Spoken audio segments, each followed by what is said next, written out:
Welcome to the Social Business Engine podcast, where today's thought leaders discuss how they're using the latest social media strategies and technologies in marketing, sales, customer service, and HR. Get ready to be inspired as our guests contribute to your digital transformation through their stories, knowledge, and insights into what works in today's digitally connected world. And now, here's Bernie Borges, your host of the Social Business Engine podcast. Hey there, welcome to episode 191. I'm Bernie Borges, CMO of Vengreso, and your host of the Social Business Engine podcast. Hey, thanks for listening. Hey, on this episode, I'm excited to bring you my conversation with Steve Paul, Vice President, Sales and Commercial Operations at Breg. Now, Breg is a manufacturer of orthopedic products and solutions. Steve is responsible for a global team at Breg, driving customer acquisition and retention. Now, my conversation with Steve on this episode is focused on the business challenge of winning and keeping customers for sustained long-term value. Hey, this is a challenge that all businesses face. We all want to win and keep customers. On this episode, Steve explains how the customer segmentation and customer mapping process have enabled Breg to increase from 50% to over 70% of their customers being on a retained solutions program. So you're going to hear all about that on this episode. Speaking of this episode, it is sponsored by Frost Sullivan. Vengreso has partnered with Frost Sullivan on the launch of the Sales Team Alpine Retreat, STAR for short, and it's taking place February 7th through the 9th, 2018 in Lake Tahoe, Nevada. Now, if you're not familiar with Frost Sullivan's STAR Executive MindXchange, it is a unique opportunity to participate in the leading sales leadership think tank event. You'll hear more about this later in the episode. So now, here's my conversation with Steve Paul, Vice President, Sales and Commercial Operations at Breg. Steve, welcome to the Social Business Engine podcast. Thanks, Bernie. I'm really excited and pleased to be with you today. Well, terrific. So am I. I've been looking forward to our conversation, and where I'd like to begin our conversation is, let's start with a brief introduction to your company, Breg. Who's Breg, and what is your role there? Sure. Thanks, Bernie. So Breg is a leading provider of sports rehabilitation and orthopedic services and products. So what that means in simple terms, if you have an injury, you tear your ACL, or you have a knee surgery, post-op bracing, products, cold therapy, things like that might be something that someone has experience with. Breg's the number 2 player in the market with orthopedic bracing and supports. And I've been with the company a little over 5 years in my role as Vice President of Global Sales and Commercial Operations. So I have responsibility both domestically and internationally for all of our sales teams, our consulting business solutions teams, and every one of our field representatives and service solutions representatives. Okay, that's a big scope of responsibility. So I think it's your background, your role at the company is, I think, a great segue to our main topic of conversation on this podcast, Steve, and that is winning and keeping customers for long-term sustainable value. That is a challenge that a lot of big brands have, and Breg's been in business for quite a while now, isn't that right? Aren't you several decades old? Yeah, and access about 20 years of experience, exactly. Okay. So the whole notion of winning and keeping customers for long-term sustainable value, of course, is very meaningful to a brand like Breg. So why don't we begin with kind of framing up the main business challenge associated with this topic of winning and keeping customers for long-term sustainable value? Sure. Thanks, Bernie. It's really interesting as I've been in this business now for the better part of 5 years. The challenge is, like many businesses, they change, and they change as the market shifts and as the customer landscape evolves. We've always had competitors. There's multiple competitors in our space. There's some that are full line providers like ourselves. There's others that are niche, but we all tend to call on a lot of the same customers. And when you have that, the challenge is you've got multiple, sort of threats and opportunities within the same ecosystems, right? So you've got a similar customer who may be hearing about what at face value could look like the same type of product offering or solution being represented from multiple types of companies or vendors. And so one of our biggest challenges was looking at that landscape and trying to figure out how do we truly differentiate in the scope of what people traditionally defined us as and what the real opportunity was. And so that's at its highest level, looking at that from that really different lens of not just how you traditionally targeted customers, but really launched into a completely different strategy. And I think that's what we're going to spend a lot of time talking about. Yeah, I want to elaborate on that a little bit, because when you say how to differentiate between how people traditionally think of us, are you speaking to the brand that's been established over the last 20 years? Is that what you mean by that, Steve? Well, it's a little bit of both. So I think traditionally Breg was really primarily known as a very quality oriented breadth of product line, full service for bracing and support products and motorized cold therapy. We're actually the number one player in motorized cold therapy in the United States, and so we've built our history around strong product performance and quality products and great customer service. That was really sort of kind of the table stakes for entry, right? People just sort of expected that. And what we've tried to do is take sort of that existing platform and use it as a launching pad to drive this competitive differentiation and longer term sustainable value, which is I think what we're going to spend a lot of time talking about. Okay. All right. So in general then, what is an approach? What is a strategy? What is a roadmap that you take when you and your team sit down and really strategize around how to win customers, how to keep customers for the long haul? Yeah, it's been an interesting experience because you can start with a couple of different theories, right? You can look at your existing customers and you can say, how do we continue to drive further value creation and retention within that existing customer base? And you can also look at competitive capture. But what we've really done is we've migrated over the last 5 years and increased our capabilities and capacity, not just to be a product providing company, but to really think about our business solutions and the programs that we bring into the customers. And there's a variety of them, but the key point is they're tailored specifically to meet those customer needs. And so when we realized that we had a pretty specific and yet customizable approach to doing this, we stopped and we looked at our business and said, okay, how do we really break this into what we'll call revenue that's tied to a solution and revenue that's just not. And that's sort of the first segmentation that we did. And what I mean by that is, there are customers that just purchase products, and there are customers that purchase products through a more developed and reciprocal business relationship. And that primary differentiator was, I think, the first step, and then understanding what the value of that really meant. Can you give an example of what a customer looks like? And what I mean by that is, I'm a human being, I'm a patient, I have an injury. Am I a customer, or is it the doctor's clinic or hospital where I'm being treated?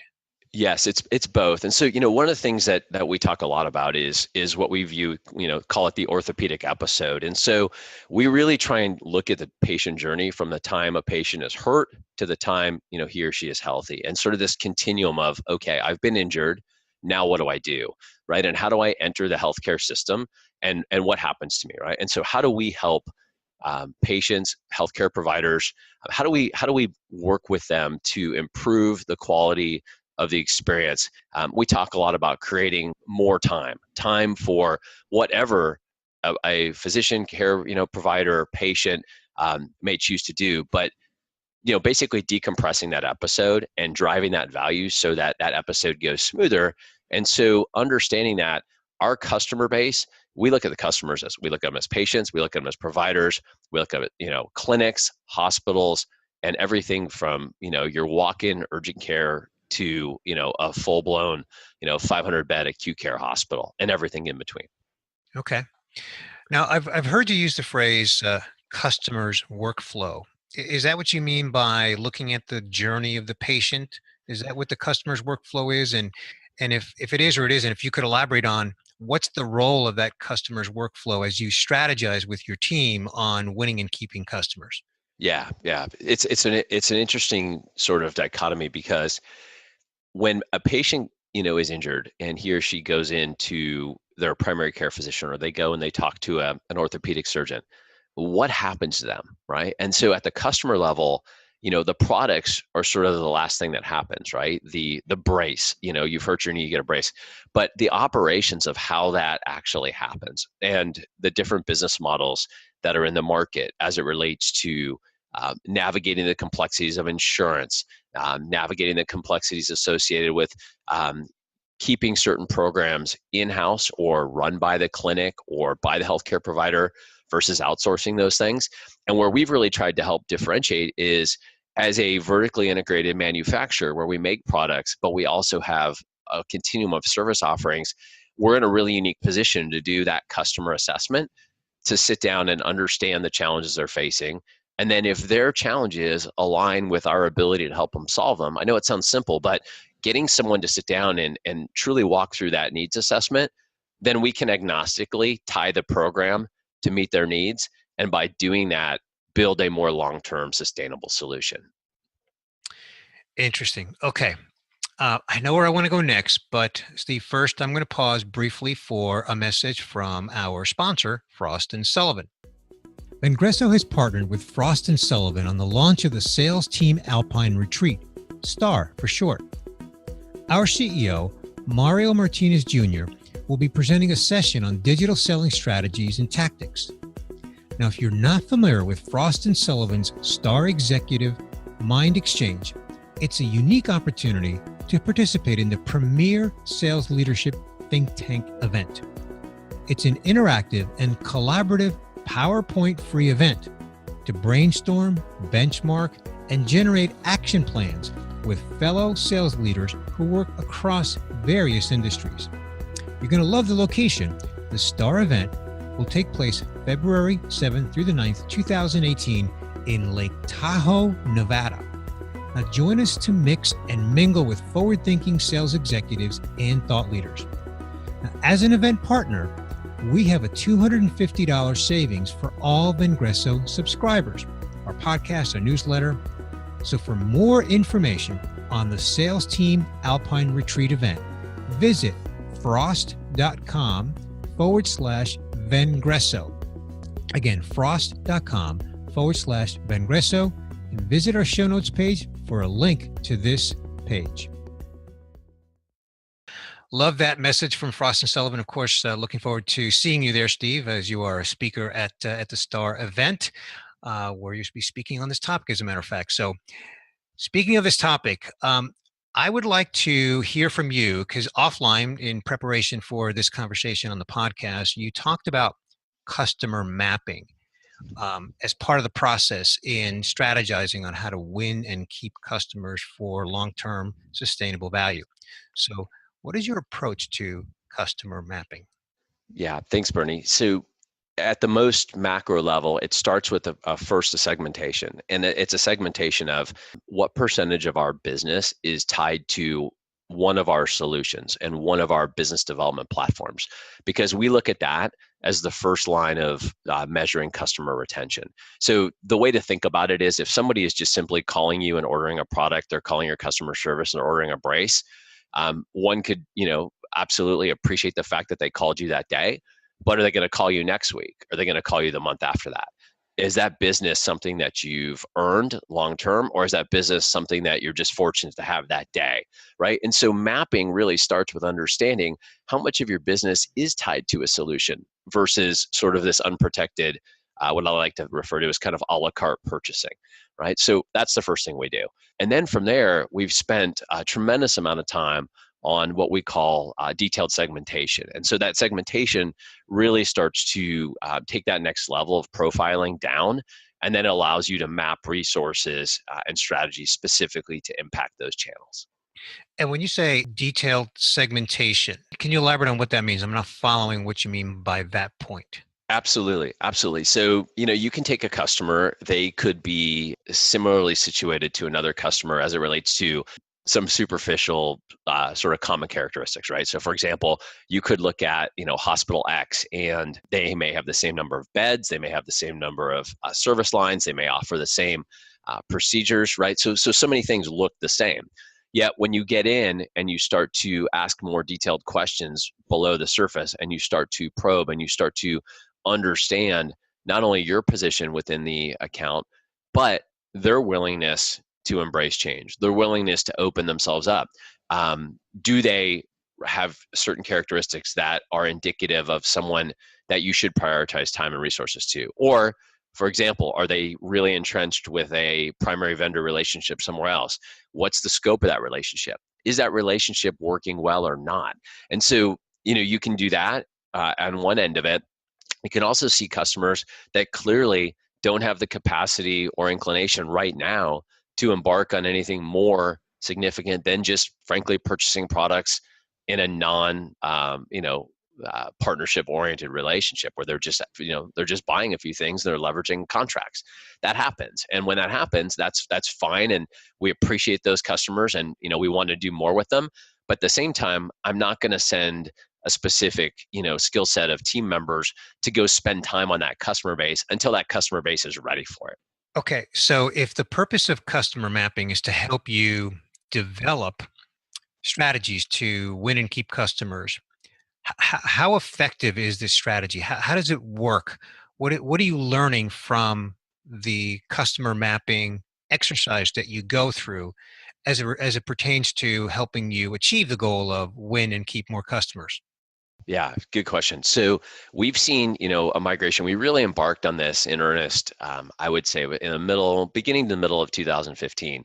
And right around that time, Bernie, I would say roughly, in the low 50% range of our business in its entirety was what we call tied to a solution, right? So mapped to one of these customer aligned approaches.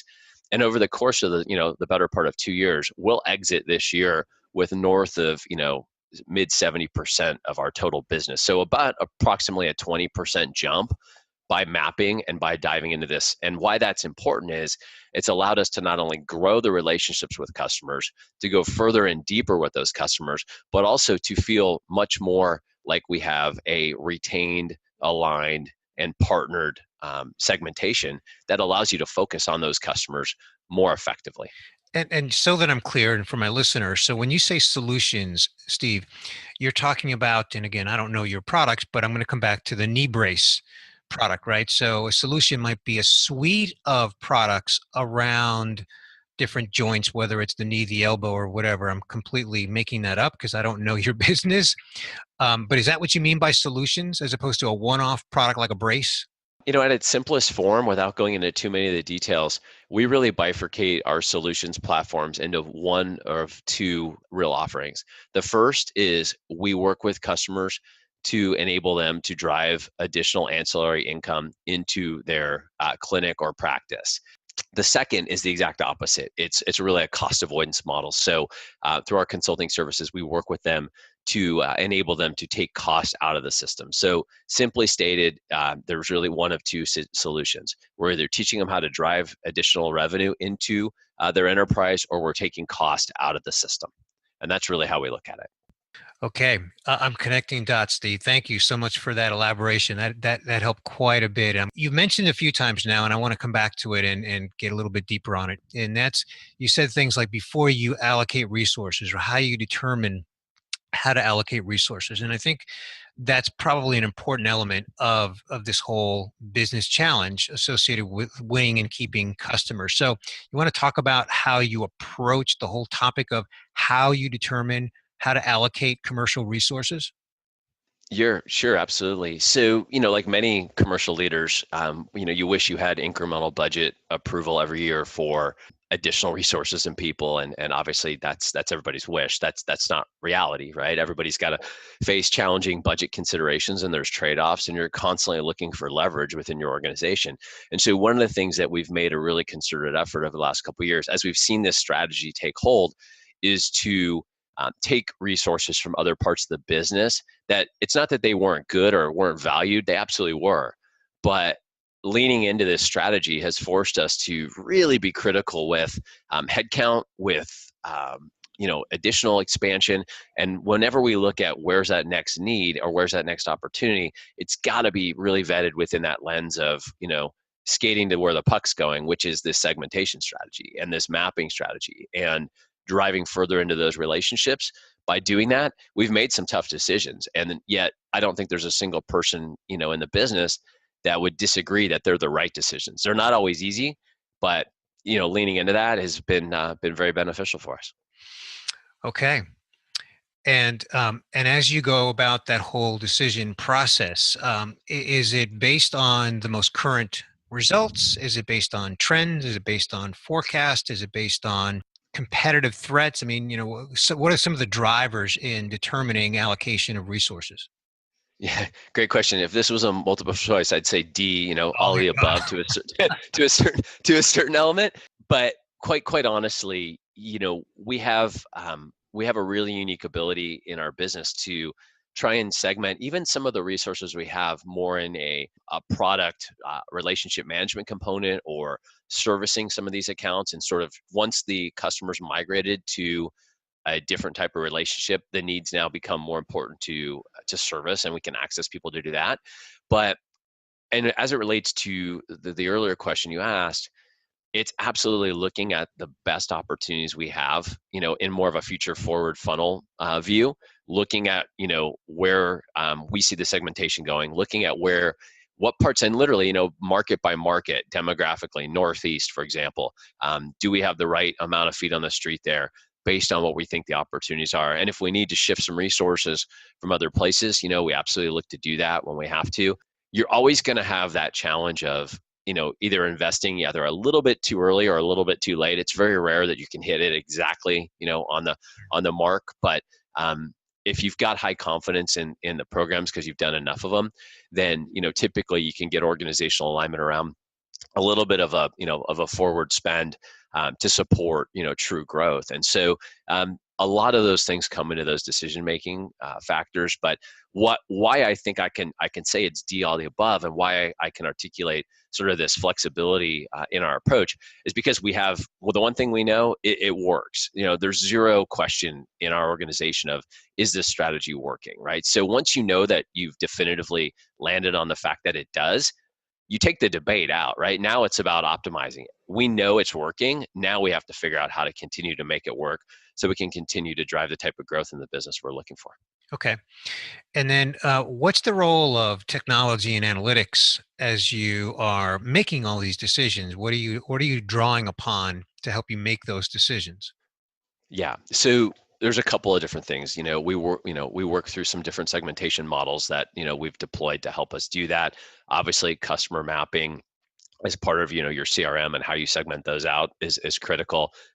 We're in the process of changing some things around as it relates to that, and also doing more connecting our marketing teams into our sales teams, because we're really leveraging some of the marketing resources to help us identify some of the programs that'll help us reinforce the segmentation. So, one of the things we're also spending a little bit more time doing is being more active.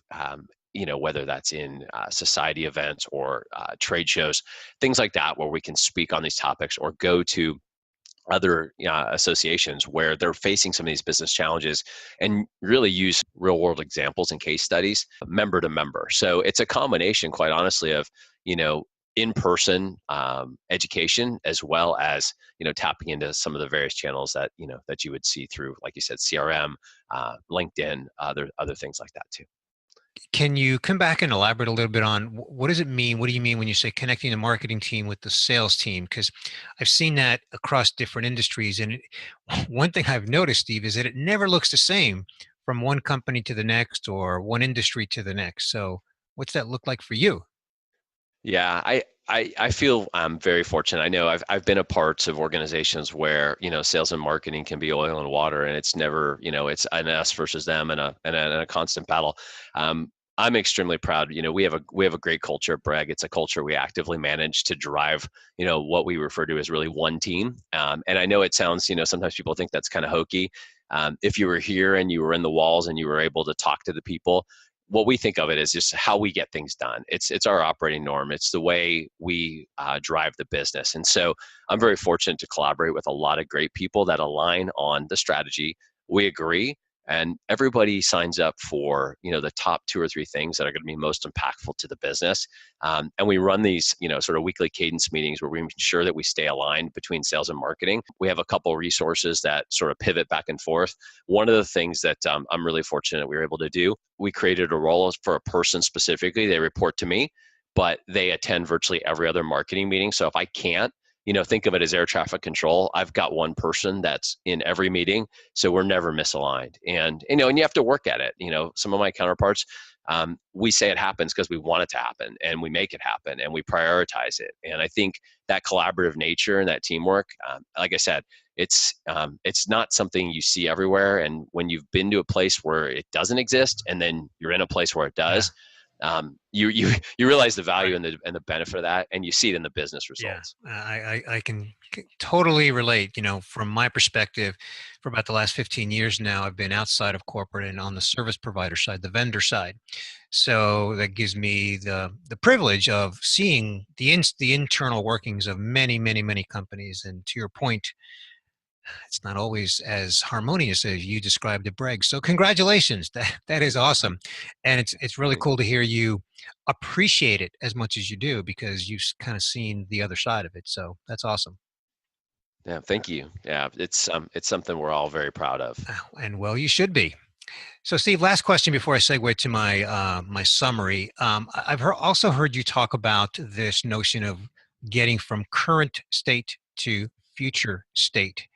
And, we've probably been discussing that throughout this whole conversation here, but if there's anything specifically you'd like to address around that point of getting from current state to future state. Yeah, and I'll talk about it a little bit more, obviously, at the upcoming conference. But I think the biggest thing that a commercial leader needs to do is really once you understand what you need to do, then lean into it and get it done. And I know it's easier said than done to do that, and there's lots of factors, but the hardest thing to do is to initiate those changes, and don't be afraid to make those moves.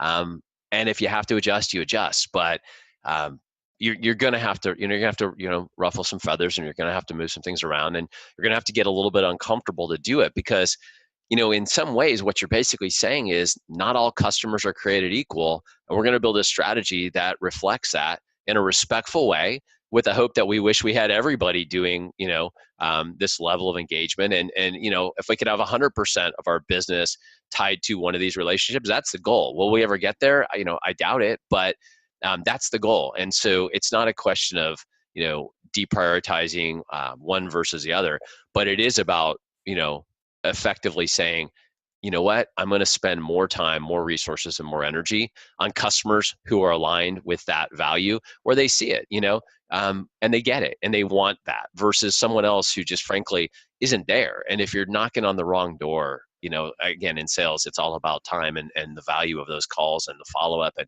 you just, if you can figure out how to get ahead of that and to stop doing some of those things and just concentrate on that area where it's really resonating, it's been hugely impactful for us.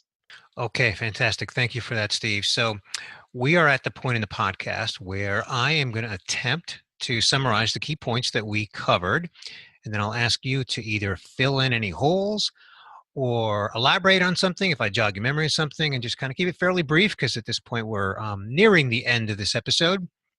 And we began our conversation with a brief introduction to your company, Breg.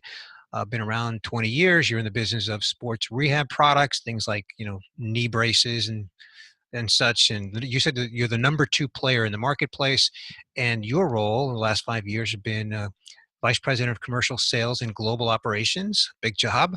And of course, with that responsibility, it's all about winning and keeping customers for long-term sustainable value. And that's really what we focused on. And of course, that's what you're speaking on at the Frost and Sullivan Star event. And we talked about how, the business challenge associated with that is really like, everybody's always selling, dynamic marketplace. The landscape changes, both from a business climate standpoint, from a competitive standpoint, and oftentimes we're calling on the same customers, and we may see the same opportunities across different customers. So the challenge for any of us is, how do you differentiate?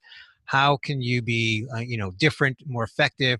And also, how can you leverage both your traditional brand proposition meaning what you're known for, as well as developing new opportunities to really build, again, those long-term sustainable relationships. So you look at your customer base, you look at who's aligning with your business solutions, and are you tailoring your activities to map to those customers in a way that has them map to your business solutions.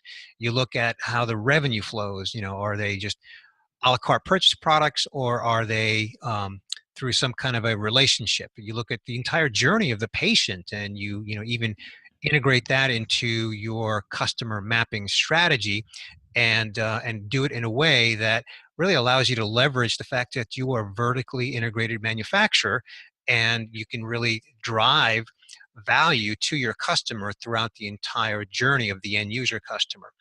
So we talked about in a little more detail the whole concept of customer mapping. It's really based on segmentation. You segment customers. You do detailed segmentation to really understand what your position is in the account, how willing are they to collaborate with you, and really build a relationship with you, so that you know how to allocate resources. And you mentioned that a couple of years ago, 3 years ago, in 2015, you had about 50% of your customers that were mapped to a solution, a customer solution. And today, as we are staring at a brand new year in 2018, it's in the 50 and the 70% range, mid 70% range, that are mapped to solutions. And you're really focused on helping them acquire products in a way that is, again, aligned to the solutions. Things like, helping them maximize inventory in an efficient way, cost-effective way, so that it's a mutually beneficial relationship, again, as opposed to a la carte product purchases. We talked about allocation of commercial resources and how you look at current opportunities, potential opportunities, as well as competitive threats, and really determine things like headcount and resources across the board, so that you can really determine with some level of confidence, where to allocate those resources. We talked a little bit about the fact that, you use technology, and you're doing customer mapping in CRM, and that's an ever-evolving challenge associated with this whole business process. And that you really talked a lot about the great culture that you have at Breg, and how marketing and sales really work together as quote unquote one team, really just getting things done. And then really kind of capped it off with the whole concept of you have to know where you are today, what your current state is, so that you know how to get to the desired future state. And it's really all about developing the strategy and then leaning into it with confidence to get done what you need to get done. And you make the point, Steve, not all customers are created equal from the standpoint of how you invest in the relationship. So it's all about building a strategy to maximize the potential of those customer relationships. And then the last thing I'll just say before I just end my summary here is that this whole topic that we just covered is exactly the topic that you're speaking on at the Frost and Sullivan Star event. So can't wait to see it live and in person. And I want to ask you at this point, Steve, is there anything that you'd like to either fill in or elaborate on from my summary? No, well, Bernie, you took some pretty copious notes. That was great. I don't think there's any additional points I could add, and I appreciate you taking the time to recap everything. Well done. All right, thank you, thank you. Well, before I segue to my outro, let's give my listener some contact information. So if my listener would like to connect with you online or learn more about what Breg is doing these days, where would we like to send them? Sure. Thanks, Bernie. Yeah, absolutely. You can go to breg.com, our website, for initial information and pretty comprehensive overview there. Or you can certainly follow Breg at LinkedIn, or myself, Steve Paul, at LinkedIn as well. Both good options as well. Okay, and Breg is breg.com, and my listener knows that that will be linked up in the show notes, along with a nice summary of this conversation. Well, Steve, thank you so much for joining me here today on the Social Business Engine podcast. This has been truly enlightening. Thank you, Bernie. Thanks for your time. I've enjoyed it, and look forward to seeing many people and yourself at the upcoming STAR conference. Well, I hope that you enjoyed my conversation with Steve Paul, Vice President, Sales and Commercial Operations at Breg. This has been episode 191, Winning and Keeping Customers for Long-Term Sustainable Value. I have two takeaways from my conversation with Steve Paul. One is that mapping customers to your most valuable solution offerings is an exercise that's not only worthwhile, but I would suggest business critical, especially for any business in a competitive climate, which is most businesses. So, customer mapping to your solutions is important, and we should all be doing it. Now, my other takeaway is the importance of identifying resources for customer relationship building and revenue growth. Now, resources in this context are headcount and budget. Now, if you don't know the size of the opportunity, along with the competitive landscape in each opportunity, then you can't predict with confidence what resources you need to achieve your customer growth and retention goals. So, what are your takeaways from my conversation with Steve Paul? Leave your comments in our show notes page at vengreso.com. Now, before we sign off, I want to remind you that this episode is sponsored by Frost Sullivan. Vengreso has partnered with Frost Sullivan on the launch of the Sales Team Alpine Retreat, STAR for short, and it's taking place February 7th through the 9th in Lake Tahoe, Nevada. The Frost Sullivan STAR Executive MindXchange event is an interactive and collaborative and PowerPoint-free event to brainstorm, benchmark, and generate action plans with fellow sales leaders like Steve Paul, who will be speaking at this event. As an event partner, we have a $250 savings for all Vengreso subscribers. So for more information on that, just go to frost.com/Vengreso. And of course, we will link that up in our show notes page that you'll find at vengreso.com. Just go to the podcast section and you'll find it there. And hey, while you're there, be sure to subscribe to get this podcast delivered to your inbox each and every week, as well as the podcast by my co-founder and CEO, Mario Martinez Jr. His podcast is Selling with Social. Well, hey, that is a wrap for episode 191.